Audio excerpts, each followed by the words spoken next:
Welcome to Grow Her Wings, a podcast by the Malou Project, a 501c3 based in Jacksonville, Florida, with a mission to connect girls to aviation.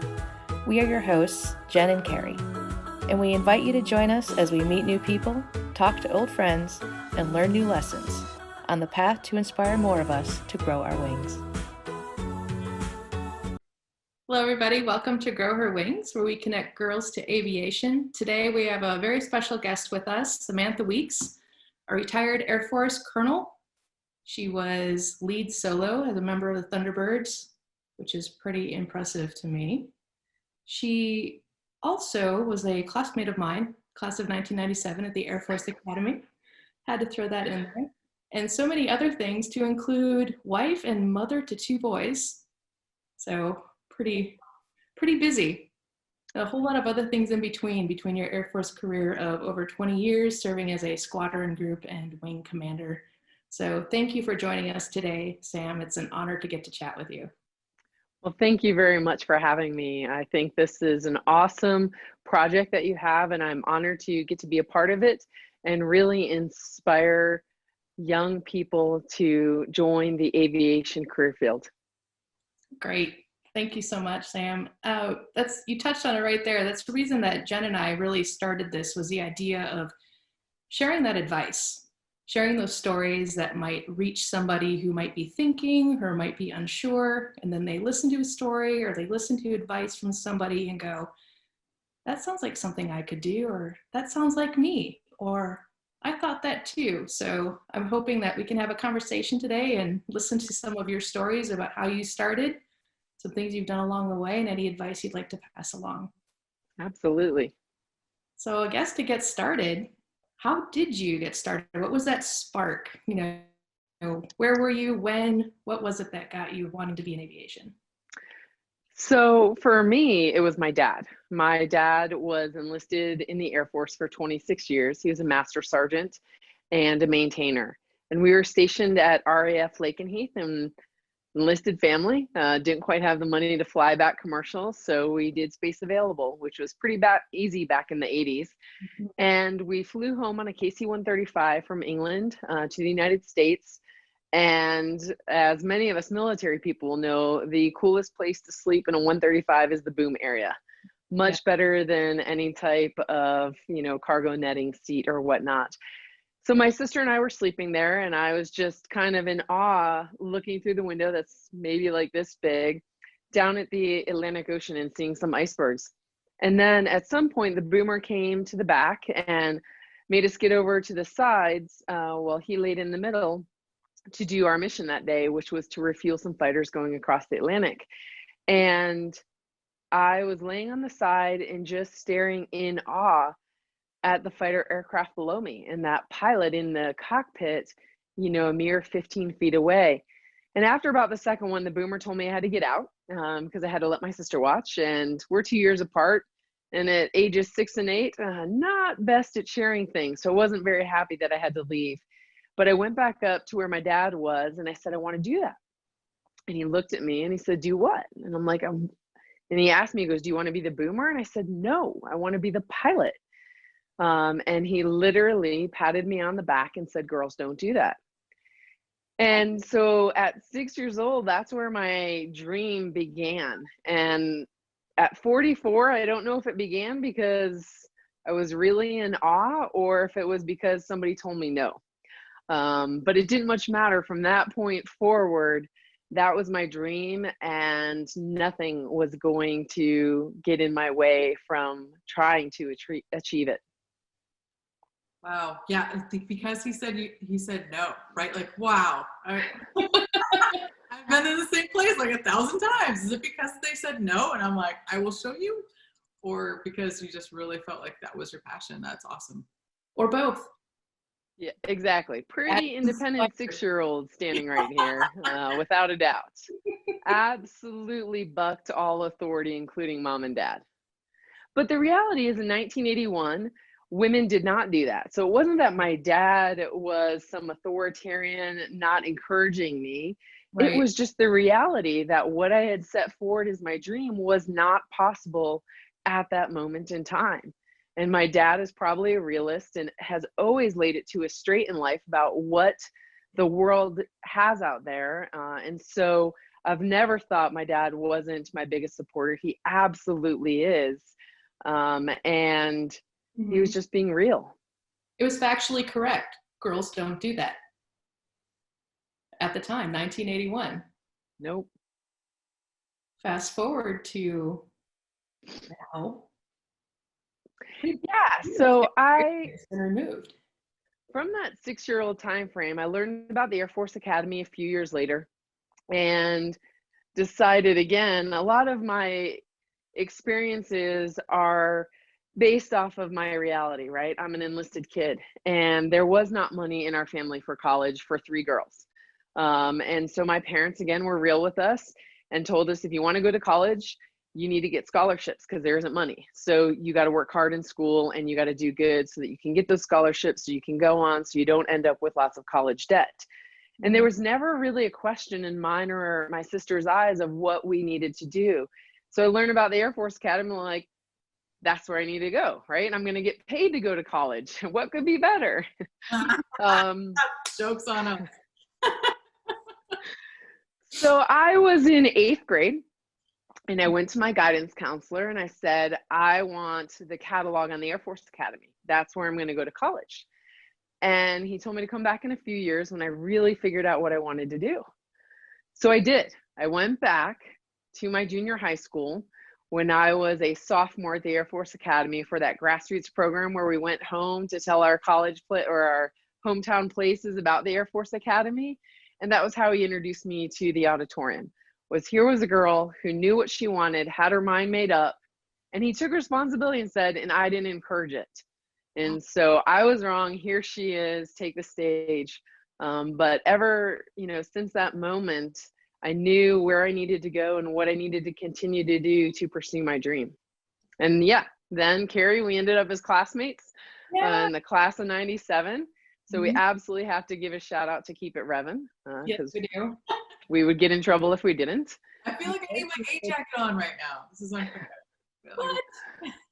I did a podcast with a bunch of your classmates, Jen. 2001? Fired up. Right? Yeah. I gave you your opportunity right there. Now we get to interview your amazing classmates. We're all doing great things. I think from 97 to 01, not to shred us out, but to shred us out. I feel like these year groups are really doing amazing things. I agree. We must have been hard workers. Yeah, we'll do that. I'm representing a little bit. Yes, you are. No, that was great. I think back to when I spoke to my guidance counselor and they had to go figure out what the Air Force Academy was. Yeah. They didn't even know enough about it in Mukwonago, Wisconsin to tell me, we're not quite sure that's for you. It was, you want to go where? Is that a real place, Mukwonago, Wisconsin? Don't you, or my favorite, I got asked, Mukwonago, don't you want to go to college? Oh.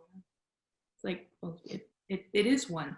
So I think that could be some advice that we pass along based on Sam's experience, our experience, of maybe some advice that we could pass along to some guidance counselors of.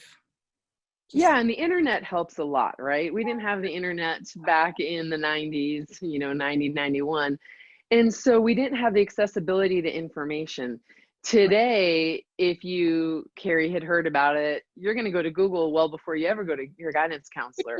And so the accessibility that the internet provides us opens a lot of doors that maybe weren't there in the past. Now, my hometown of Rome, New York was an Air Force base at the time.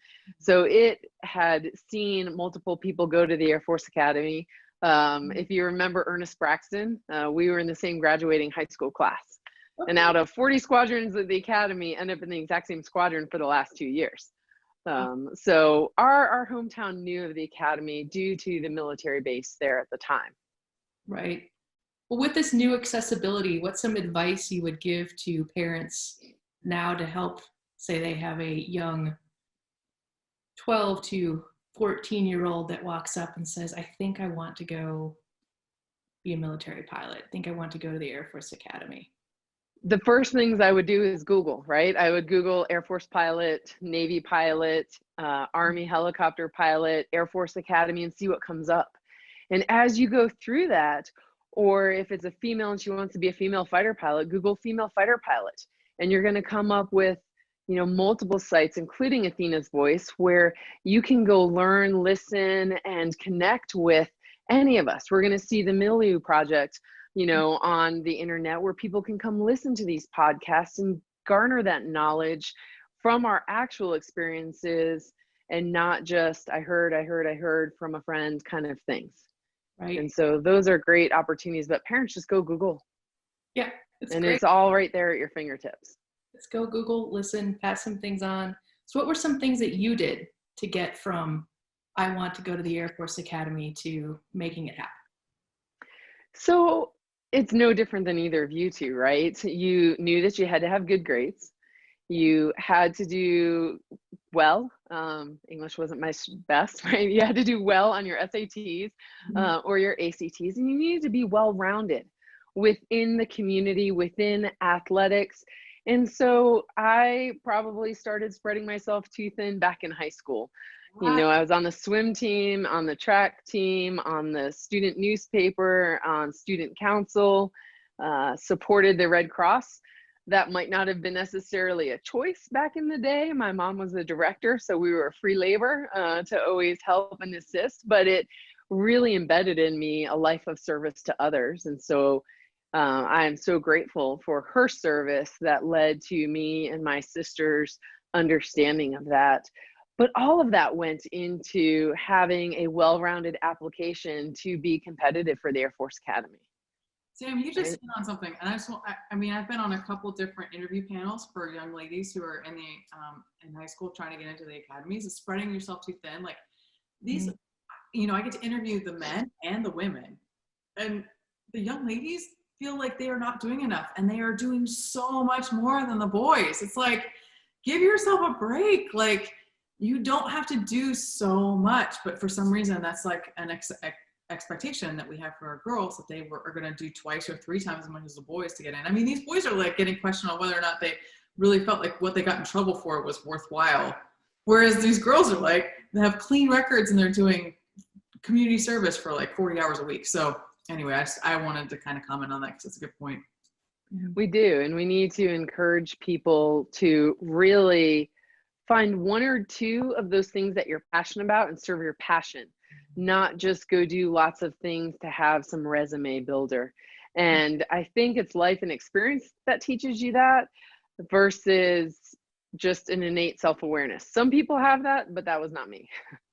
Those are life lessons learned the hard way. Agreed. And did you go to the academy on the hard lessons to like fly fighters? Like, I mean, you knew what you like, the basic things, right? Like, but did you know that like the whole time during your path while you were at the academy dealing with all the other sexism and all the shit that we went, all this stuff we went through, that was where you wanted to go, was to be a fighter pilot? It was, you know, since that age of 6 years old, that was my dream, was to be the fighter pilot. And I really never backed down from it. I cut my hair off February of senior year of high school. And I went in on a Monday and people were like, did you get into the academy? And I'm like, not yet, but I will. Right. And all throughout the academy, I wanted to be a fighter pilot, and I held to it. And even in T-37s, that was what I wanted to do. And I didn't track select fighters initially. I track selected heavies. And going home that night, knowing that I was going to have to track select heavies, was really an earth-shattering moment. Obviously in UPT, we probably know where we rack and stack along the way. So it wasn't totally shocking, but I was number 8 and we only had 6 T-38s. So my expectation was that I was going to track select heavies. And the vision that I always had in my mind was of a fighter being refueled on a 135. So that night I remember going home before track select going, I'm just going to be the 135 pilot. And the next day I track selected heavies, and through a unicorn moment ended up in fighters. And really that taught me in that moment, because I am a faithful person, that I am not in control, that God is, and it's God's timing, not my timing. And he blew the timing out of the water, because never does it happen that we all track select, they split you up into your different corners, and then it come back where 6 and 7, whose dads were fighter pilots, who always wanted to be fighter pilots, suddenly say, I don't want to be a fighter pilot.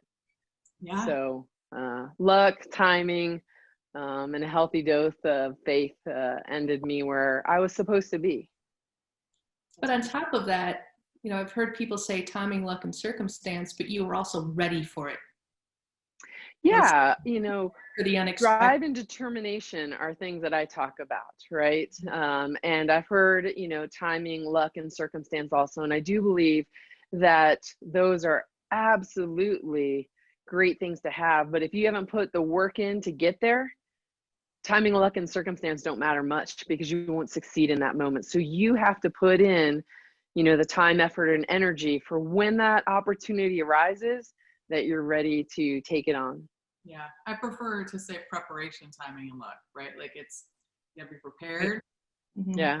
Time hits that and it's your luck of the draw. Like, you just gotta be prepared. It is, because you have to be ready, because the opportunity will show up, and if you haven't put in that work, you won't be prepared for it. You've got to be prepared, and you were prepared, even if you weren't sure that that's what was going to happen, that they were going to say no to it. You were prepared, ready to step up and go, obviously, do very well in T-38s. Yeah. Yeah, I liked 38s a lot. And it was fun to even go back in the last 2 years as the wing commander and fly the 38 again. I was going to ask you about that. Did you get to instruct a little bit? Oh, I did. Absolutely. And initially, they expected the wing commander just to do like direct support and not fly with students. And I'm like, no, no, no, I want to fly with students. Now I don't need to fly on their dollar ride of T-38s. I'll leave that to somebody else. But obviously, I have a lot of experience flying formation. Not as much as some of my fellow Thunderbirds, you know, 2, 3, and 4.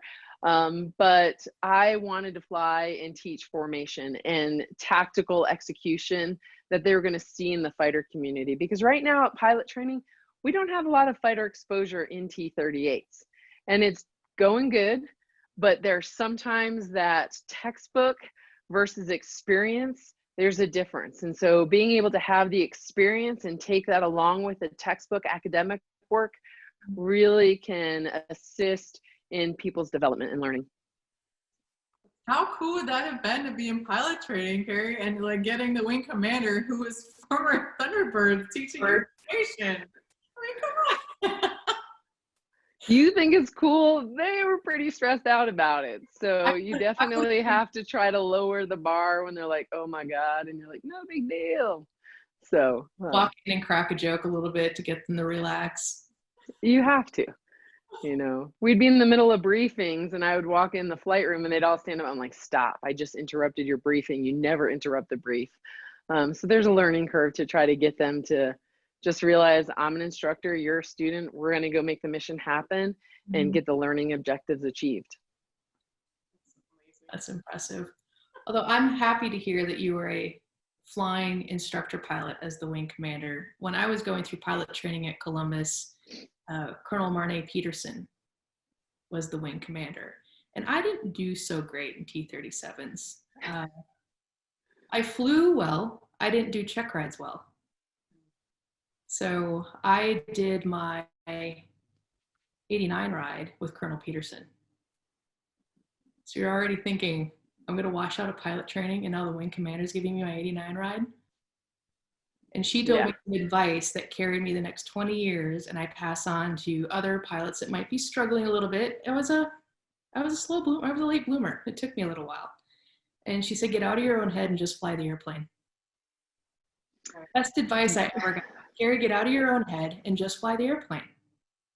Because you're doing great. You get to a check ride. That is some of the best advice, and I could have used it over the last 20 years myself numerous times. And I've said it recently, your brain is an amazing thing, but man, it can be one of your worst enemies too. And you do need to learn how to shut off the voices and just go fly the plane. Right. You know, and so Marne Peterson was there. I went through IFF at Columbus, and so she was still the wing commander when I went through. And it amazes me. Women have been flying since 1976, but she was the wing commander at Columbus in, 97, 98. And I was the next female wing commander in 2018. That's insane. That is insane.